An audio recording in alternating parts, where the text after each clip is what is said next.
नमस्कार, खरी खरी लेकर हाजिर हूं मैं सर्वमित्रा। कांग्रेस सांसद और नेता प्रतिपक्ष राहुल गांधी 2 दिन के वायनाड दौरे के बाद अब दिल्ली लौट आए हैं और इसके बाद अब अगला कदम उनका क्या होगा, इसको लेकर बीजेपी अभी से परेशान होना शुरू हो चुकी है, क्योंकि वायनाड दौरे पर राहुल गांधी का जाना ही बीजेपी के लिए एक बड़े झटके के समान था, क्योंकि उसे ऐसा लग रहा था कि राहुल गांधी वायनाड नहीं जाएंगे। वहां पर इतनी बड़ी प्राकृतिक आपदा आई है तो राहुल गांधी केवल ऊपरी ऊपरी बातें करेंगे और वहां जाकर हालात का जायजा नहीं लेंगे। लेकिन राहुल गांधी ने हमेशा की तरह एक बार फिर बीजेपी को निराश किया। वो प्रियंका गांधी के साथ वो वायनाड पहुंचे। अभी तो शशि थरूर, केसी वेणुगोपाल, ये सारे लोग भी वायनाड जाकर लगातार मदद कर रहे हैं और वहां पर जाकर राहुल गांधी ने बिल्कुल राहत कार्यों का जिस तरह से जायजा लिया, जिस तरह से उन्होंने अधिकारियों के साथ बैठक की, उसके और सबसे बड़ी बात, पीड़ितों से वो जिस तरह से मिले, उनको जिस तरह से उन्होंने सांत्वना दी कि हम आपके साथ हैं, ये सारी बातें बीजेपी को शायद हजम ही नहीं हो रही हैं, क्योंकि बीजेपी ने अब वायनाड के मुद्दे पर राहुल गांधी को घेरना शुरू कर दिया है कि राहुल गांधी ध्यान भटकाने के लिए वहां जा रहे हैं। और आपको बता दूं कि राहुल गांधी ने परसों रात आधी रात को एक ट्वीट किया था कि ईडी मेरे घर आना चाहती है और चाय बिस्कुट मेरी तरफ से, इस तरह का उनका ट्वीट था, जिसमें राहुल गांधी ने इशारा किया था कि अब ईडी छापेमारी की तैयारी में है।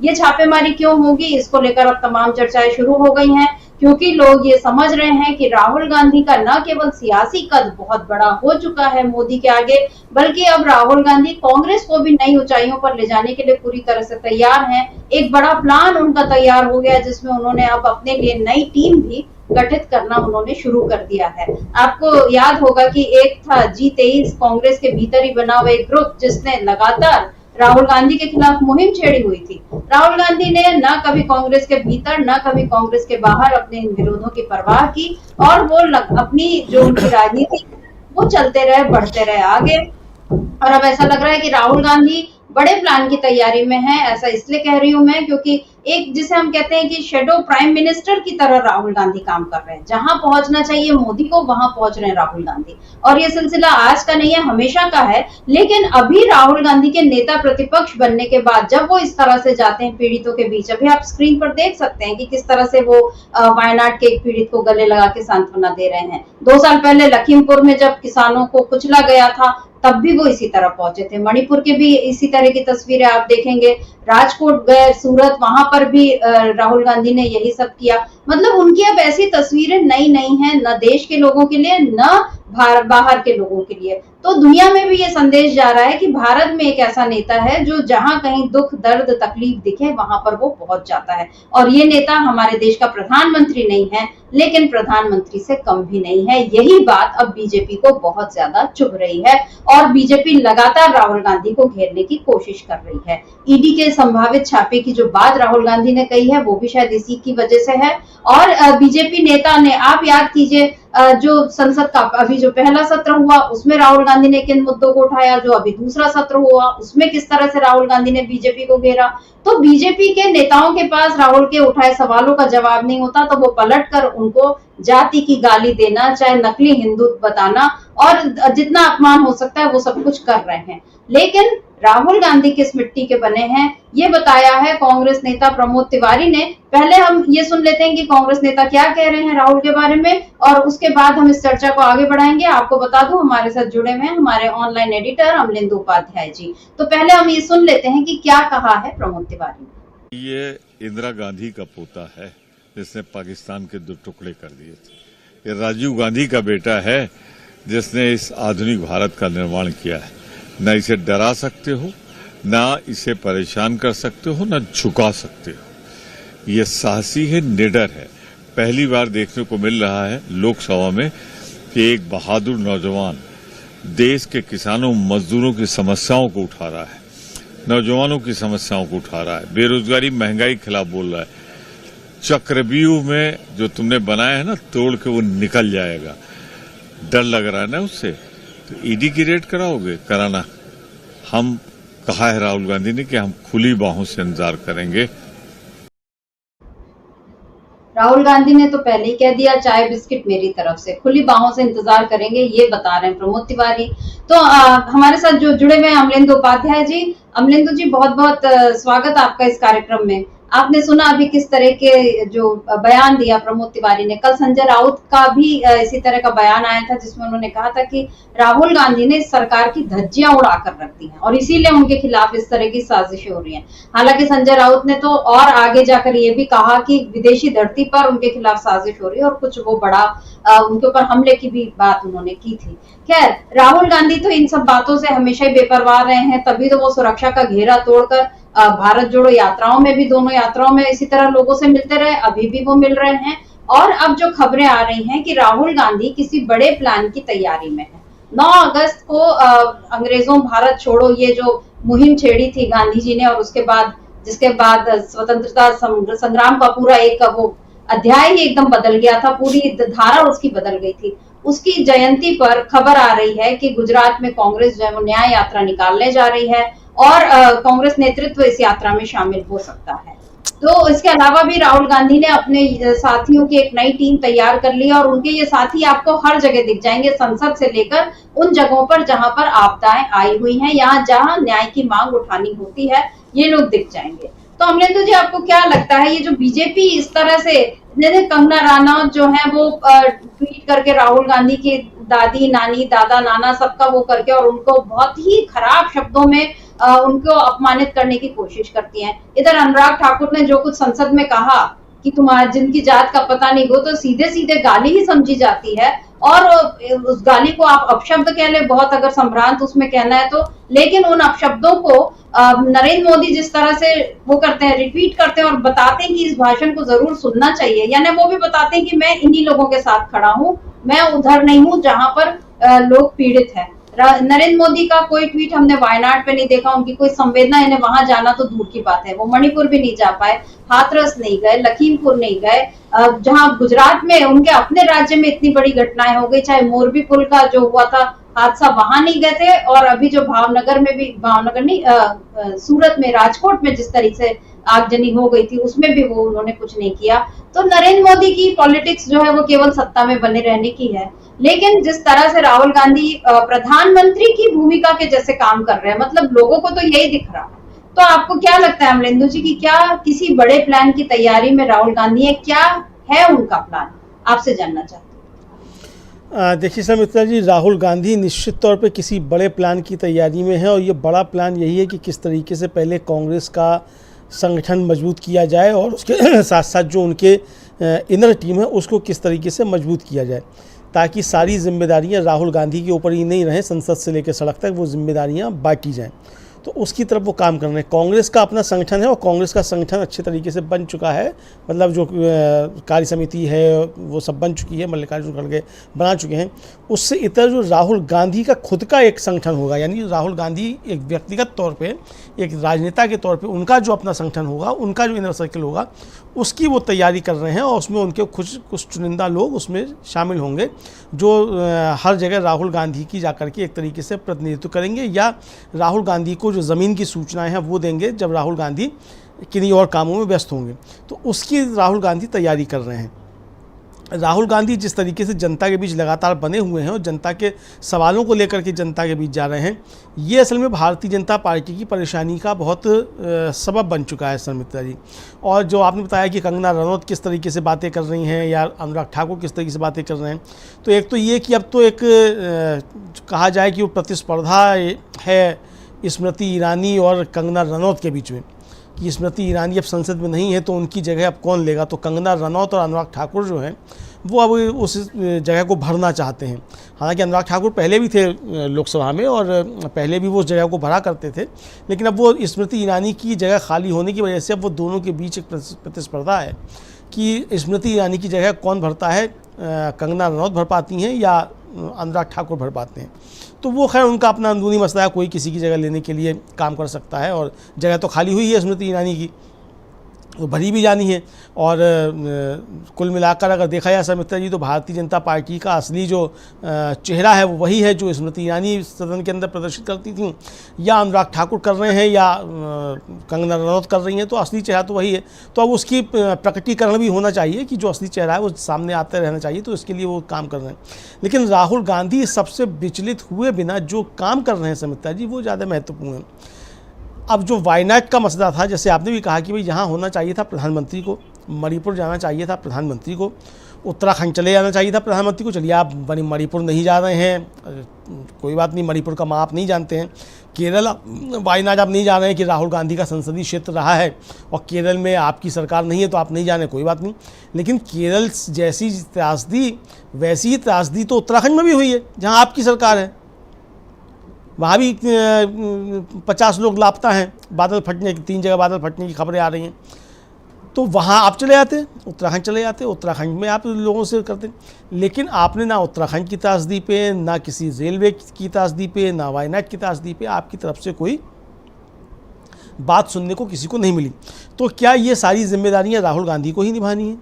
और जैसा कि आपकी टिप्पणी थी, बहुत महत्वपूर्ण टिप्पणी थी कि राहुल गांधी प्रधानमंत्री नहीं हैं, लेकिन प्रधानमंत्री से कम भी नहीं हैं। और इसलिए कि चूंकि जो उनका संवैधानिक दर्जा है वो शैडो प्राइम मिनिस्टर का दर्जा है, नेता प्रतिपक्ष का, जाहिर सी बात है कि राहुल गांधी अपना नेता प्रतिपक्ष की जिम्मेदारियों का निर्वाह कर रहे हैं, संविधान की जो शपथ ली है उसका निर्वाह कर रहे हैं, और जो जिम्मेदारी उनको जनता ने सौंपी है उसका निर्वाह कर रहे हैं। सवाल यह है कि प्रधानमंत्री क्या कर रहे हैं। प्रधानमंत्री ने जिस संविधान की शपथ ली और जिस उम्मीद के साथ वो उनको प्रधानमंत्री जनता ने बनाया, हालांकि उनका दावा है कि तीसरी बार भी जनता ने ही उनको बनाया है, लेकिन लोग कहते हैं कि जनता ने तीसरी बार के लिए नरेंद्र मोदी को प्रधानमंत्री नहीं बनाया है। तो अगर बनाया है जनता ने ही, जैसा उनका कहना है, तो फिर आप जनता के सवालों पर कहाँ खड़े हुए हैं, आप जनता के सुख दुख में कहाँ खड़े हुए हैं? तो ये प्रधानमंत्री से सवाल है।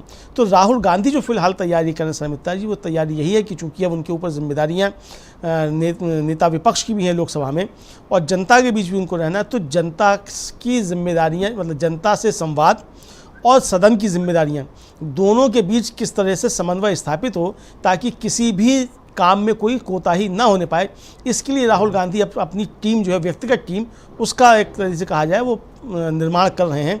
और अब देखना ये होगा कि उस टीम में कौन कौन लोग आते हैं और वो किस कद के लोग होते हैं, ये देखना होगा शर्मिष्ठा जी।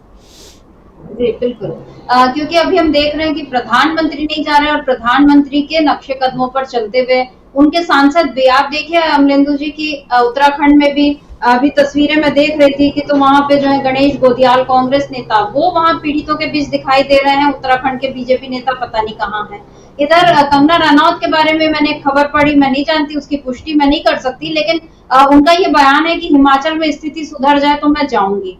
और अनुराग ठाकुर भी वहां पर हमको नहीं दिख रहे। हालांकि हिमाचल में भी जो आपदा आई है उसमें विक्रमादित्य सिंह जो हारे हैं कंगना रनौत से, लेकिन वो पीड़ितों के बीच पहुंचे हुए हैं। सुखविंदर सिक्खू जो है वो भी लगातार वहां पर सीएम है और वो वैसे भी काम करते हैं और वो जनता के बीच पहुंचे हुए हैं। यहाँ हमने देखा कि किस तरह से पटना में कुछ दिनों पहले जो वो श्रीनिवास बीवी पर जो लाठीचार्ज हुआ था, पुलिस, मतलब वहां भी वो जनता के हक की बात करने उतरे हुए थे कांग्रेस नेता। यहाँ भी अभी हम देख रहे हैं वायनाड में राहुल गांधी ने नेताओं से, जो कांग्रेस नेतृत्व है, उन लोग वहां के जो स्थानीय नेता, उनसे मुलाकात की, युवा जो है कांग्रेस के, उनको निर्देश दिए कि आप बिल्कुल मदद में जुट जाइए, और वो सब लोग जुट रहे हैं। इधर संसद में अगर हम देखें तो मणिकम टैगोर हैं या गौरव गोगोई हैं, ये सारे लोग जो है राहुल की टीम में एक तरह से बिल्कुल तैयार हैं। इमरान प्रताप गढ़ी हैं और भी बहुत से, केसी वेणुगोपाल तो खैर हैं ही, और ऐसे एक नए लोगों की बिल्कुल टीम तैयार होती जा रही है। जिस G23 ने राहुल गांधी को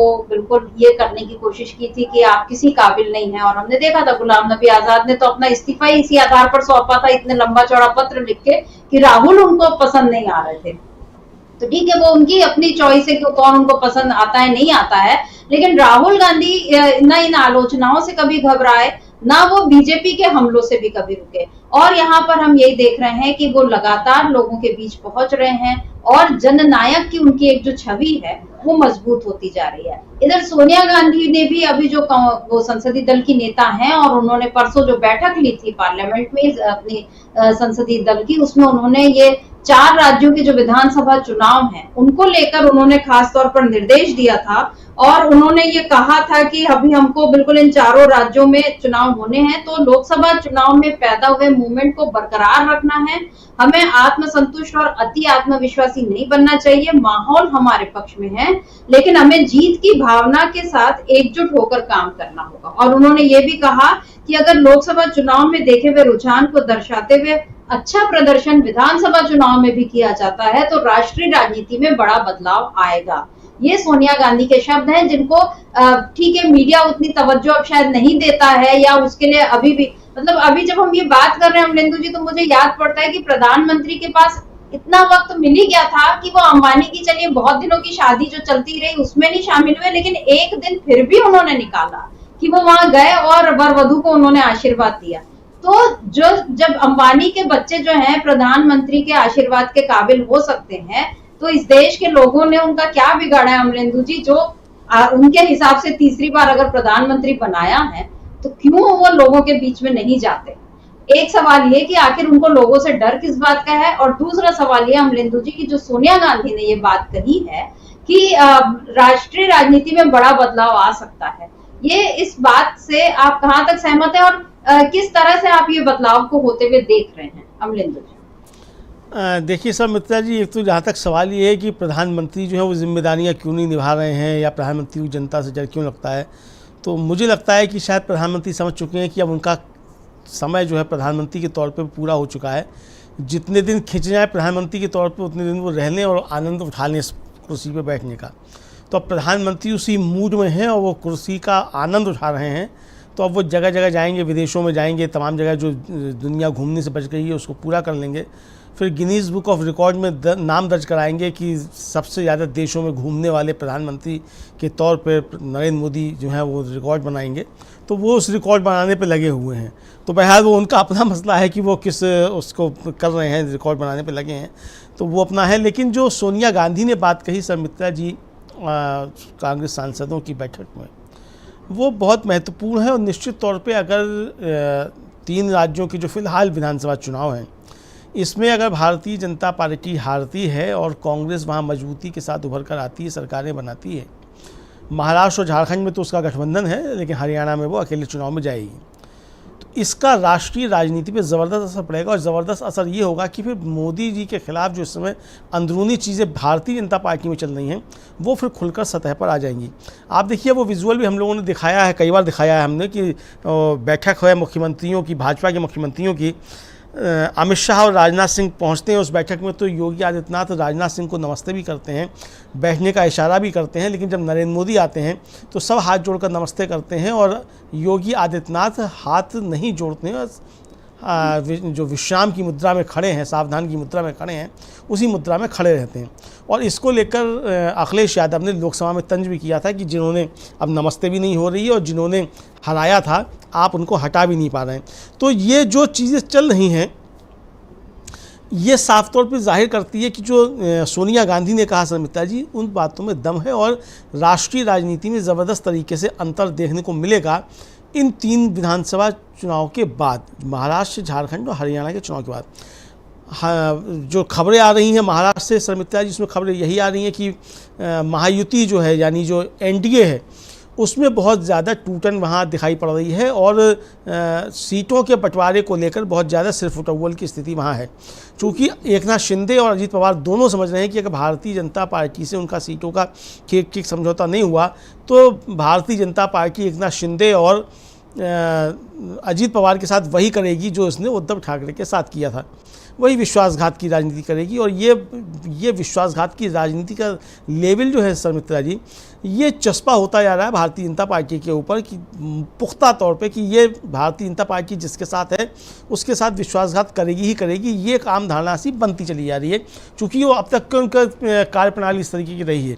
शिवसेना से लेकर अकाली दल तक, जनता यू तक, रामविलास पासवान की जो पार्टी, लोक जनशक्ति पार्टी है, उसके साथ भी जो किया, तो सबके साथ उनका जो रहा है अपने सहयोगियों के साथ जिस तरीके का व्यवहार, उसको लेकर अब ये चीज़ें वहाँ महाराष्ट्र में भी हो रही हैं। तो महाराष्ट्र से लेकर हरियाणा और झारखंड तक भारतीय जनता पार्टी की जब हार होगी तो प्रधानमंत्री नरेंद्र मोदी के खिलाफ बीजेपी में आवाज़ें बहुत ज़्यादा तेज़ हो जाएंगी, क्योंकि एक वहाँ लंबी लॉबी बन चुकी है जो नरेंद्र मोदी को अब नहीं चाहती है। आप देखिए कि जीएसटी के मसले पर, हेल्थ पॉलिसीज़ पे और बीमा पॉलिसीज़ पे जो 18% जीएसटी लगती है, उसको लेकर कितनी सख्त टिप्पणी करते हैं नितिन गडकरी, जो केंद्र सरकार में मंत्री हैं, सीनियर मंत्री हैं। वो अपनी सहयोगी मंत्री जो हैं, वित्त मंत्री, उनको चिट्ठी लिखते हैं और बहुत सख्त टिप्पणी उसमें करते हैं। अब नितिन गडकरी इस बात को सीधे जाके कह भी सकते थे निर्मला सीतारमण से कि इसको हटा लीजिए, भाई सरकार के अंदर का मसला है। कैबिनेट की बैठक में इस बात को कह सकते थे, लेकिन उन्होंने ना कैबिनेट की बैठक का रास्ता चुना, ना वित्त मंत्री से मिलने का रास्ता चुना। उन्होंने सार्वजनिक चिट्ठी लिखने का एक मसला, मतलब चिट्ठी लिखी और वो सार्वजनिक चिट्ठी हो गई और उस पर विपक्ष का उनको समर्थन मिला है। ममता बनर्जी ने भी अब यही मांग की है, विपक्ष पहले से ही मांग कर रहा था इसको।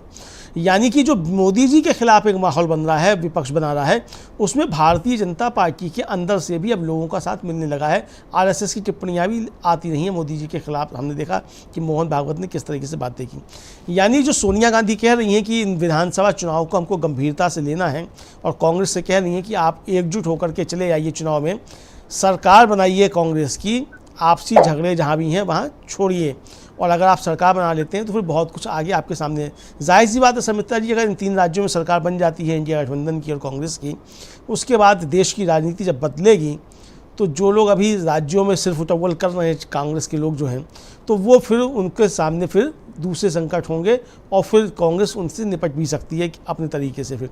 तो ये एक अच्छा संदेश है सोनिया गांधी का। मुझे लगता है कि उन्होंने सही बात कही है कि मजबूती के साथ कांग्रेस को अपने अंदरूनी मतभेद बुला करके इन चुनाव में जाना चाहिए और लक्ष्य यही होना चाहिए कि किसी भी तरीके से हमको विधानसभा चुनाव जीतने हैं। समिता जी जी बिल्कुल, सोनिया गांधी जो है वो वस्तु स्थिति को समझ रही हैं और राहुल गांधी भी जमीनी हकीकत को बहुत अच्छे से जानते हैं, समझते हैं। अपने इतने समय लंबे 20 साल के जो अपने राजनीतिक करियर है उसमें उन्होंने हर तरह के रंग जो हैं वो देख लिए हैं और वो ये जानते हैं कि इन सारी चीजों से किस तरह से निपटना है। और इसीलिए हम कह रहे हैं कि राहुल गांधी अब बड़े प्लान की तैयारी में है, क्योंकि 9 अगस्त को जो गुजरात में भी जो न्याय यात्रा निकलने वाली है अमरिंदर जी की, खास बात यह है कि वो उसी मोरबी पुल दुर्घटना स्थल से ही निकलने वाली है। इधर आज जब हम ये चर्चा कर रहे हैं तो कांग्रेस सांसद हैं दीपेंद्र हुड्डा, वो हरियाणा मांगे हिसाब इस हैशटैग के साथ वो आज अपनी पदयात्रा निकाल रहे हैं। गुजरात में चुनाव नहीं है लेकिन महाराष्ट्र में चुनाव है और उसका असर वहां पर पड़ेगा। इधर नाना पटोले जो है महाराष्ट्र के नेता कांग्रेस के, उसमें भी उन्होंने बहुत सारे दल, मतलब अभी बहुत से लोगों को कांग्रेस में शामिल कराए हैं, आज भी वो करा रहे हैं। तो अलग अलग राज्यों में हम ये देख रहे हैं कि किस तरह राहुल गांधी की एक जो युवा टीम है वो सक्रिय होकर काम पर लगी हुई है। और इधर संसद में अगर हम देखें अमरिंदर जी, तो 4 जून यानी जब से सरकार बनी, 9 जून को प्रधानमंत्री ने शपथ ली, उसके बाद 23-24 तारीख से जो संसद का विशेष सत्र हुआ उसमें राहुल गांधी ने, आप देखिए, नीट, अग्निवीर, ये सारे मामले उठाए और उसके बाद उन्होंने जो शिव जी की और वो सब अभय मुद्रा की बात की। अभी जो मानसून सत्र है उसमें उन्होंने फिर से चक्रव्यूह वाली जो बात करके बीजेपी को घेरा है और फिर से जिन मुद्दों को उठाया है, ये सारे किसानों के एमएसपी का उन्होंने बात की, उन्होंने जाति जनगणना पर ऐलान कर दिया कि हम करवा के रहेंगे।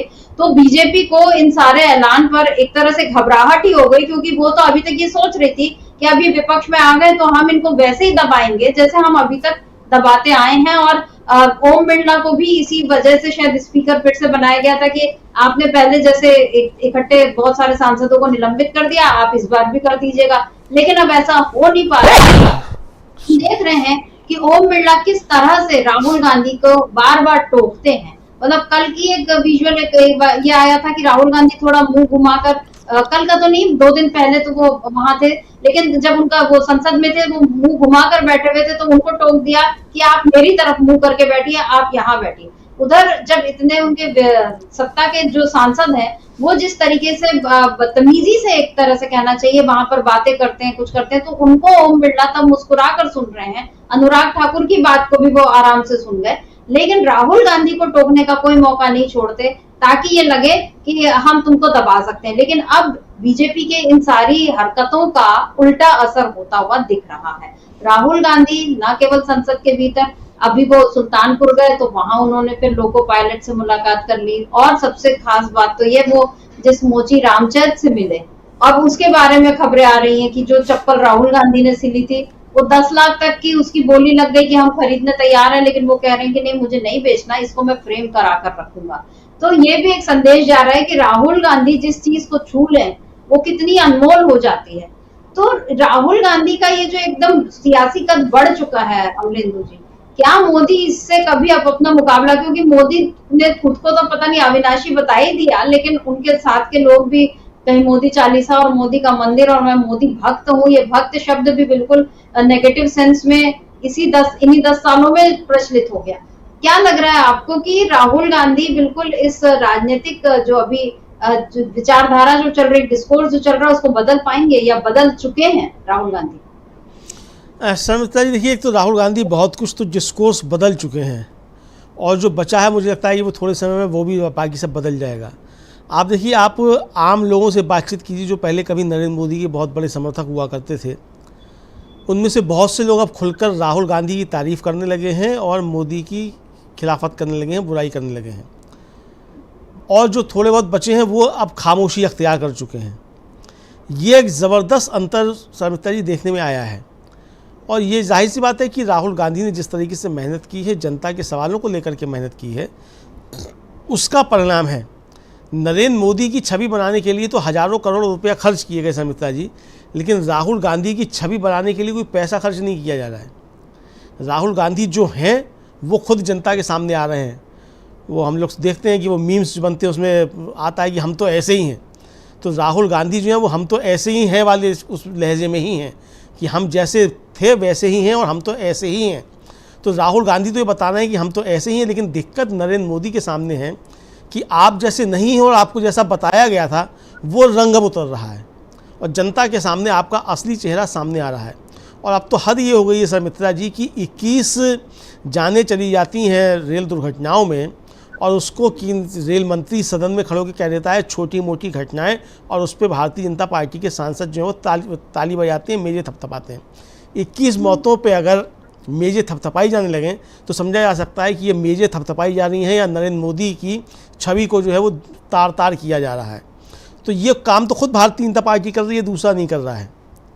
तो अब यही अंतर जो है दोनों के बीच में पैदा होना शुरू हो गया, और समिता जी लोग अब करने लगे हैं तुलना कि ये घटना हुई, इस पर राहुल गांधी का क्या रिएक्शन था, नरेंद्र मोदी का क्या रिएक्शन था।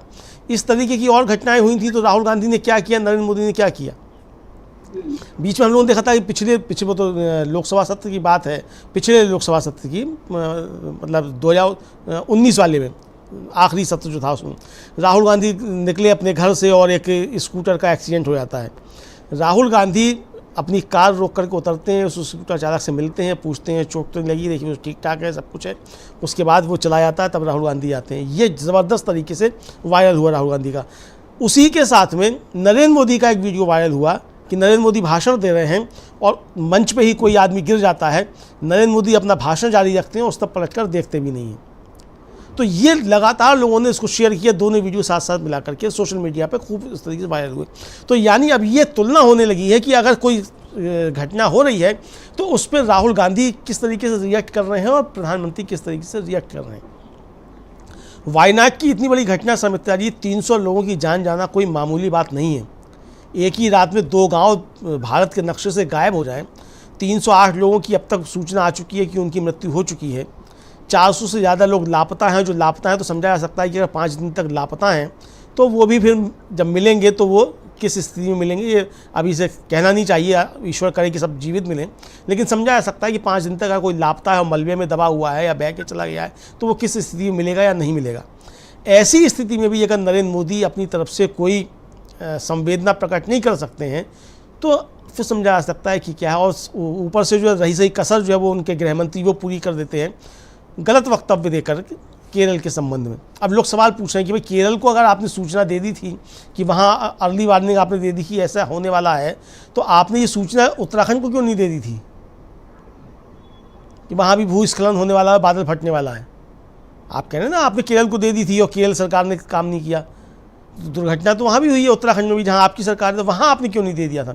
तो यानी कि अब ये तुलना जब इस तरीके से होने लगी और एक एक छोटी छोटी घटनाएं जो होती हैं उनसे लेकर के बड़ी घटनाओं तक ये अब तुलना होने लगी कि नरेंद्र मोदी का क्या रिएक्शन था और राहुल गांधी ने इस पर क्या काम किया। ये जब आने लगे तो आप समझ लीजिए कि फिर नरेंद्र मोदी की छवि जो है वो कितनी तार तार हो चुकी है, ये समझा सकता है। तो जो परेशानी नरेंद्र मोदी की या भारतीय जनता पार्टी की, वो परेशानी यही है कि राहुल गांधी लगातार जनता के बीच में है। राहुल गांधी की जो असली छवि है वो निखर कर आ रही है और प्रधानमंत्री की जो छवि पेंट की गई थी उसका रंग उतर रहा है। तो ये भारतीय जनता पार्टी की परेशानी है सर। बिल्कुल, राहुल गांधी को अपनी छवि बनाने के लिए 10 लाख का सूट और रागा रागा ऐसा लिखवा कर वो सोने के धागों से, उसकी कोई जरूरत नहीं पड़ती। वो अपने सफेद टी शर्ट में भी बहुत सहजता से मिलते हैं। और अभी आप थोड़ी देर पहले स्क्रीन पर तस्वीरें देख रहे थे जिसमें राहुल गांधी, प्रियंका गांधी और बाकी कांग्रेस के नेता बैठे हैं, और वहां पर वायनाड की वो तस्वीरें जिसमें अधिकारी जो है वो बता रहे हैं कि कहां पर क्या हुआ। और उसी के बाद सब जगह तुलना की बात की जाए अमलेंदु जी, तो मोदी की भी अभी तस्वीरें खूब जो पहले की है जब सेंट्रल विस्टा बन रहा था कि वो अपना इंजीनियर वाली टोपी लगाए और समझा रहे हैं कि कहाँ क्या होना चाहिए। तो अब ये लोग की नीली बाल्टी कहाँ रखना चाहिए जिससे संसद का जो छत टपकेगी और पानी कहाँ उसको रोकना है, तो नीली बाल्टी कहाँ रखी जाए, शायद मोदी इसी की प्लानिंग कर रहे थे। लेकिन यहाँ हम देखते हैं फर्क यही है कि राहुल गांधी हर चीज का विशेषज्ञ खुद को नहीं बताते हैं। जो ये आप देख लीजिए ये स्क्रीन पर कि वो बाकायदा सुन रहे हैं, समझ रहे हैं और जो विशेषज्ञ हैं उनकी जानकारी ले रहे हैं, और उनको एक तरह से ठीक है कि आपको अपने काम में और क्या मदद चाहिए हम वो मदद करने तैयार है। लेकिन वहां पर राहुल गांधी वहां खड़े होकर नक्शे में ये नहीं समझा रहे कि हमको ये चीज ऐसी करनी चाहिए और वो चीज वैसी करनी चाहिए। लेकिन मोदी इसी तरह के काम करते हुए हमेशा दिखाई देते हैं, और उसी का नतीजा ये होता है कि काम कुछ नहीं होता, नुकसान होता है। ये एक और तस्वीर हम ये देख रहे हैं जिसमें शशि थरूर जो है वो राहत सामग्री को उतारते हुए दिख रहे हैं। ठीक है, इन सबको आप प्रतीकात्मक तस्वीर मान सकते हैं, लेकिन लोगों में ये कम से कम एक उम्मीद बनती है कि हमारा नेता हमारे साथ है, और राहुल गांधी के कारण ही ये सारा बदलाव जो है इस समय हम देख रहे हैं। हम ये नहीं कहते कि कांग्रेस हमेशा से इसी तरह जनता के बीच रही, जरूर वो जनता से कटी इसलिए उसको नुकसान भी हुआ। और कांग्रेस में भी नेताओं का एक वर्ग है जो अहंकारी हैं, जो एलीट किस्म के हैं, जिनका लोगों से जुड़ाव नहीं रहा, और उसका नुकसान भरपूर कांग्रेस ने उठाया। लेकिन राहुल गांधी ने अब आकर एकदम से सारी चीजों को वो बदल दिया, और ऐसा नहीं कि रातों रात बदला है, वो शुरू से हम याद कर लें तो भट्टा परसौल भी राहुल गांधी गए, मंदसौर में वो जीतू पटवारी के पीछे बैठकर बाइक में गए थे, लखीमपुर खीरी की भी 2 साल पुरानी तस्वीरें हम उठाकर देख लें तो वहां भी राहुल और प्रियंका जो है वो किसानों के बीच पहुंच रहे थे, मणिपुर भी पहुंच रहे थे। हर जगह मतलब एक ये पर्यायवाची बन सकता है कि Rahul Gandhi is equal to मलहम, या जहां दर्द है वहां राहुल गांधी है। ये अगर कहा जाए तो ये उसमें भी कुछ मेरा ख्याल है अतिशयोक्ति जैसी बात नहीं होगी, क्योंकि वो हर जगह पहुंचने की कोशिश करते हैं। और मैं देख रही थी कि जब वो वायनाड पहुंचने वाले थे पहले, लेकिन ये आया कि नहीं, किसी मतलब अभी अधिकारियों ने मना किया है कि चॉपर लैंड नहीं हो सकता, तो आप अभी मत आइए। तो मेरा ख्याल है तेजस्वी सूर्या वो उनको बता रहे थे कि आप मैसूर तक जा सकते हैं, वहां से आप इतना कार से वहां तक जा सकते हैं। अब ये कमाल की बात है कि बीजेपी के जो सांसद है वो राहुल गांधी को वायनाड पहुंचने का रास्ता समझा सकते हैं, लेकिन वो मोदी को मणिपुर जाने का रास्ता नहीं समझा सकते। वो इतना कहने की हिम्मत नहीं दिखा सकते कि मोदी को भी इस समय वायनाड आना चाहिए था, क्योंकि ऐसी आपदाएं आनी नहीं चाहिए, लेकिन अगर आती हैं तो वहां सबसे पहले पहुंचना चाहिए प्रधानमंत्री को। लेकिन प्रधानमंत्री नहीं पहुंच रहे, और उनके जो गृह मंत्री हैं वो झूठ फैला रहे हैं, क्योंकि उन्होंने जो ये कहा कि हमने तो केरल को पहले ही सूचना दे दी थी, वहां के मुख्यमंत्री मना कर रहे हैं कि हमको ऐसा कोई अलर्ट नहीं मिला था।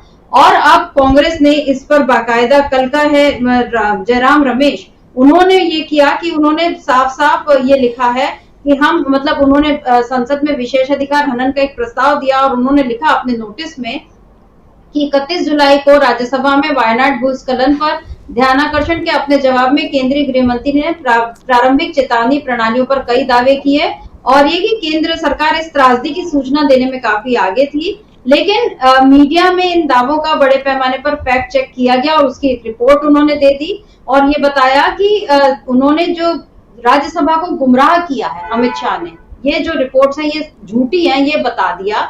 और आखिर में जयराम रमेश ने ये भी लिखा है कि इस मामले में केंद्रीय गृह मंत्री के खिलाफ विशेषाधिकार कार्रवाई क्यों न शुरू की जाए। अमलेंदु जी, ये जो कड़ा स्टैंड है कांग्रेस का, क्योंकि अभी तक ये होता था कि बीजेपी जो है वो झूठ बोलकर, झूठे आरोप लगाकर बच जाया करती थी, लेकिन अब जिस तरीके से तुरंत केंद्रीय मंत्री के कहने पर कि हमने ऐसा किया था, उनका झूठ भी सामने आ गया या उनके गलत दावे सामने आ गए, और अब जयराम रमेश जिस तरह का नोटिस उनको देने जा रहे हैं, इस पर क्या लगता है आपको? या उससे पहले हमने देखा था कि जो पंजाब के पूर्व मुख्यमंत्री और अब सांसद है कांग्रेस के, उन्होंने भी अनुराग ठाकुर के जो बयान को जिस तरह से प्रधानमंत्री ने रिपोस्ट किया, तो कि जो बातें कार्रवाई से हटाई जा चुकी हैं, आप उनको कैसे रिपोस्ट कर सकते हैं, इस पर उन्होंने नोटिस देने का मन बनाया था। आपको क्या लगता है ये सारी बातें क्या बता रही हैं कि क्या अब कांग्रेस चुप बैठने वाली नहीं है, और ये सब राहुल गांधी के बड़े प्लान की तैयारी के अंतर्गत ही आ रहा है? निश्चित तौर पर समिता जी, कांग्रेस अब चुप बैठने वाली नहीं है और ये कांग्रेस का जो खासतौर से राहुल गांधी का जो बड़ा प्लान है उसका हिस्सा ही है कि हमको लगातार सरकार पर आक्रामक रुख अपनाए रखना है, सदन के अंदर भी और सदन के बाहर भी। तो सदन के अंदर भी कांग्रेस लगातार आक्रामक रुख अपनाए हुए है, दोनों सदनों में, सिर्फ लोकसभा में ही नहीं, राज्यसभा में भी काफ़ी आक्रामक है। हम देखते हैं कि मल्लिकार्जुन खड़गे जो 83 वर्ष के हैं वो इस अवस्था में भी किस तरीके से आक्रामक रहते हैं और तमाम मसलों पे बहुत गंभीर बातें मल्लिकार्जुन खड़गे रखते हैं। तो ये हम देख रहे हैं कि राज्यसभा में भी कांग्रेस मजबूती के साथ खड़ी हुई है और लोकसभा में तो खैर राहुल गांधी मोर्चा संभालते ही हैं, गौरव गोगोई हैं वो मोर्चा संभालते हैं और लोग हैं वो भी सब मोर्चा संभालते हैं। एक अच्छी टीम कांग्रेस की निकल कर आई है इस समय लोकसभा में भी सर मित्रा जी। तो ये जो जिस तरीके से चन्नी ने नोटिस दिया प्रधानमंत्री को विशेषाधिकार का हनन का और राज्यसभा में जयराम रमेश ने दिया है अमित शाह के ऊपर, ये एक तरफ ये बताने का संकेत है समिता जी कि आगे भी अगर प्रधानमंत्री या अमित शाह या कोई भी और मंत्री कोई गैर जिम्मेदार बात करेगा सदन के अंदर तो उसको इसी तरीके से विशेषाधिकार हनन का नोटिस का सामना करना पड़ेगा। अब देखना ये है कि ये कब तक प्रधानमंत्री और दूसरे मंत्री जो हैं वो इस तरीके की बातें करते रहते हैं और कब तक ये सरकार चलती है। तो मुझे लगता है कि जो अभी तक स्थितियां हैं उन स्थितियों में देखते हुए अभी मुझे नहीं लगता कि दोनों सदन जो हैं के जो सभापति हैं वो इसको शायद एक्सेप्ट करेंगे विशेषाधिकार हनन के प्रस्ताव को। हो सकता है उसको रिजेक्ट कर दें, लेकिन वो रिजेक्ट करना वो अलग मसला है। लेकिन ये नोटिस दिए गए हैं और आगे भी इस तरीके की चीज़ें होंगी तो दिए जाएंगे, यानी कि प्रधानमंत्री को और भारतीय जनता पार्टी को एक तरीके से उनकी नाक में नकेल डालने का काम जो है वो कांग्रेस सदन के अंदर करेगी। ये राहुल गांधी की इस रणनीति का हिस्सा निश्चित तौर पर दिखाई पड़ता है, क्योंकि लगातार कांग्रेस सदन के अंदर आक्रामक है। रोज़ जो है वो कई स्थगन प्रस्ताव आते हैं और जनता के सवालों पर आते हैं। ऐसा नहीं कि हमें एक रस्म अदायगी करनी है, स्थगन प्रस्ताव देना है। अब असम में बाढ़ आ रही है, वहाँ की बाढ़ पेट्टा में तो गौरव गोगोई ने उस पर दिया स्थगन प्रस्ताव, नहीं हुआ उस पर सुनवाई वो अलग बात है, लेकिन दिया उन्होंने। वायनाड का मसला आया, दोनों सदनों में दिया गया स्थगन प्रस्ताव, नहीं हुई चर्चा कोई बात नहीं, लेकिन स्थगन प्रस्ताव दिया गया। इसी तरीके से चीन किस तरीके से हमारी टेरिटरी में घुस रहा है उसको लेकर के स्थगन प्रस्ताव दिए गए, चर्चा नहीं हुई कोई बात नहीं है, लेकिन स्थगन प्रस्ताव दिए गए। तो यानी जो गंभीर मसले हैं और जो वास्तव में सदन के अंदर जिन पर चर्चा होनी चाहिए, संसद बनी ही इसलिए है कि जो देश के गंभीर मसले हैं उन पर चर्चा हो, सत्ता पक्ष विपक्ष दोनों अपनी राय रखें और उसके बाद एक उन समस्याओं का हल निकाला जाए। दुर्भाग्य ये है कि जो सत्तारूढ़ दल है वो सदन की इस भावना को और लोकतंत्र की इस भावना को समझता नहीं है, वो तुच्छ राजनीति करता रहता है। हालांकि जो राष्ट्रपति हैं, जो सभापति हैं राज्यसभा के, उन्होंने जब मल्लिकार्जुन खड़गे ने अपनी बात रखी थी उस दिन की, घनश्याम तिवारी ने उनके ऊपर जो ओछी टिप्पणी की थी उसको लेकर, तो बहुत मुझे लगता है कि शायद गंभीरता का परिचय दिया एक तरीके से जगदीप धनखड़ ने। उन्होंने कहा कि खड़गे जी बहुत सीनियर हैं और हम यहाँ जो है वो प्रतिपक्ष और सत्ता पक्ष हैं, यहाँ हम शत्रु नहीं हैं एक दूसरे के, और इस तरीके की व्यक्तिगत टिप्पणियाँ नहीं होनी चाहिए। अगर ऐसा है तो मैं उसको देखूँगा। कम से कम जगदीप धनखड़ ने ये बड़प्पन दिखाया राज्यसभा में। लोकसभा में तो हमारे सभापति जो हैं वो इस तरीके की बात कर ही नहीं सकते हैं। तो इसलिए जो सदन के अंदर परिस्थितियां पैदा हो रही हैं उनसे किस तरीके से निपटा जाए और भारतीय जनता पार्टी जिस तरीके से सभापति जो हैं सदन के उनकी आड़ में छिपती है उससे किस तरीके से निपटा जाए, इसकी रणनीति भी राहुल गांधी बना रहे हैं। और उसी रणनीति का हिस्सा प्रधानमंत्री को विशेषाधिकार हनन का नोटिस देना और गृह मंत्री को राज्यसभा में विशेषाधिकार हनन का नोटिस देना उसी रणनीति का हिस्सा मालूम पड़ता है समिता जी। जी बिल्कुल, संसद में जो बातें होनी चाहिए वो बिल्कुल जनता के हित से जुड़ी हुई बातें और उसके काम की बातें होनी चाहिए। लेकिन बीजेपी ने मोदी के नेतृत्व में एक तरह से संसद को भी लोकसभा या मतलब लोकसभा की बात कर रहे हैं, राज्यसभा की, वो चुनावी मंच जैसा बनाकर रख दिया, जहां पर मोदी के अपने भाषणों में कोई गंभीरता, कोई तथ्य नहीं दिखाई देते। वो अपनी अपनी बात या अपना रोना रोते हैं, या बहुत हुआ तो वो कांग्रेस और गांधी परिवार पर निम्न स्तर की टिप्पणियां करते हुए दिखाई देते हैं। लेकिन अब ये सारी चीजें ज्यादा नहीं चलेंगी। इस बात को कांग्रेस और मतलब राहुल गांधी ने भी और अब बाकी नेताओं ने भी अच्छे से समझा दिया है बीजेपी को। और जैसा हम कह रहे हैं कि ठीक है, उनका काम है प्रस्ताव देना, अब आप जो अध्यक्ष होते हैं उनकी जिम्मेदारी होती है वो उस पर चर्चा कराएं ना कराएं, ये उनका हक है। तो लेकिन कम से कम लोगों की निगाह में तो ये आता है कि उनकी ओर से बातें उठाई जा रही हैं। राहुल गांधी ने भी संसद में नीट का मसला हुआ, अग्निवीर का मसला हुआ, किसानों की बात हुई, जाति जनगणना की बात हुई, जो बेसमेंट में पानी भरा उस पर बात हुई। हर चीज पे जो भी तकलीफें हैं राहुल गांधी हर बात को उठा रहे हैं, हर बात को कर रहे हैं जिससे जनता का भला हो सकता है। तो एक तरह से राहुल गांधी अपनी जो भूमिका है उसके साथ 100% न्याय करते हुए काम कर रहे हैं और न्याय की बात ही वो लगातार पूरे देश में उठा रहे हैं। बड़े प्लान की जो राहुल गांधी ने तैयारी की है उस पर अब अमल भी शुरू हो गया है। और जैसा आप कह रहे हैं अमलेंदु जी की देखना यही है कि ये सरकार कब तक चलती है, लेकिन जब तक भी चलती है इतना तय है कि मोदी के लिए और उनकी पूरी पार्टी के लिए अब ये जो आसान नहीं रह गया है। राहुल गांधी ने संसद के 2 सत्रों में ही, सरकार शुरू होते ही संसद के 2 सत्रों में ही जिन मुद्दों को उठा दिया और उनसे बीजेपी जैसे बेचैन हो गई, उसमें ये समझा जा सकता है कि आगे जो पूरी तस्वीर होगी वो किस तरह की होगी। जैसे मतलब अभी राहुल गांधी ने एकदम जो ट्रेलर दिखाया है, लेकिन आगे उनका बड़ा प्लान क्या है, इसके जैसे जैसे और तस्वीरें सामने आएंगी उसके बाद बीजेपी किस तरह से टिक कर रह पाएगी ये देखना दिलचस्प होगा। तो अमलेंदु जी, आज इस चर्चा को हम यहीं रोकते हैं। आपका बहुत बहुत शुक्रिया और शुक्रिया आप तमाम दर्शकों का जिन्होंने आज की इस चर्चा को ध्यान से सुना, आप हमारे साथ जुड़े। आगे भी आप बने रहिए डीबी लाइव के साथ, देखते रहिए डीबी लाइव। नमस्कार।